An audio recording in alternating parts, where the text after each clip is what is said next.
एक व्यक्ति ने किसी वस्तु को 16% की हानि पर बेचा। यदि उसने उस वस्तु को 660 रुपये अधिक में बेचा होता तो उसे 8% का लाभ प्राप्त होता।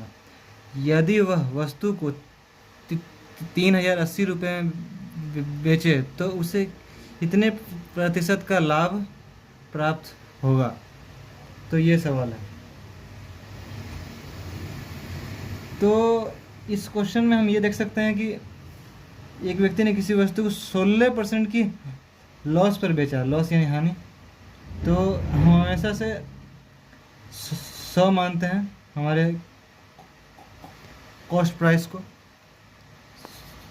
100%, और 16% की लॉस पर बेचा है। तो अगर लॉस जाएंगे तो हम लेफ्ट में लिखेंगे और अगर प्रॉफिट जाएंगे तो हम लिखेंगे राइट में, ठीक है। तो ये मान लेते हैं SP1, ये इसका SP1 है और जो कि इसका लॉस में गया है वो भी 16%, यानी कि 84% इसका हुआ होगा। यानी कि ये इसे 84% पर बेचा होगा, 16% का लॉस पर। और यदि उसने उस वस्तु को 660 रुपये ज़्यादा पर बेचा होता तो उसे 8% का लाभ होता। और यहाँ SP2 में जब हम लिखेंगे तो इसे 8% का लॉस प्रॉफिट हो रहा है, यानी कि 100% CP और 8% प्रॉफिट है इसका। तो 84% पर वो पहले बेचता था और अब वो 108% पर बेच रहा है।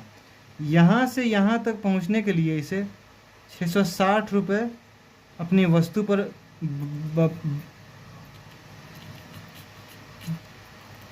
कीमत को बढ़ानी पड़ी। तो आप देख सकते हैं कि इसका कितना रुपये, इसका कितना बढ़ रहा है, 660 रुपये बढ़ रहा है। और परसेंट में कितना बढ़ रहा है, 84 से 100 तक 16% और 100 से 8 तक 8%। तो इन दोनों को जोड़ के हम यहाँ लिख सकते हैं 24%।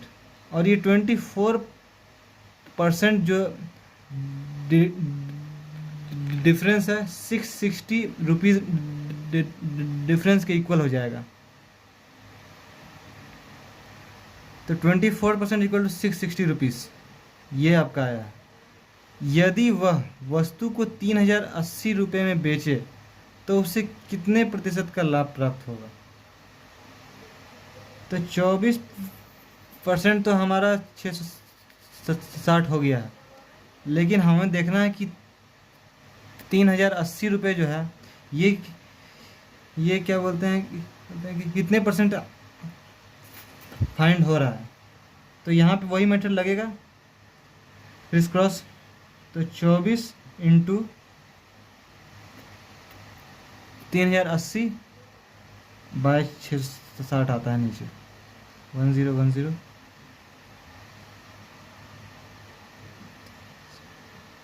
3 से 22, 3 से 8, 2 से 11, 2 से 4, 11 से ये जाएगा 2 बार और 8 बार।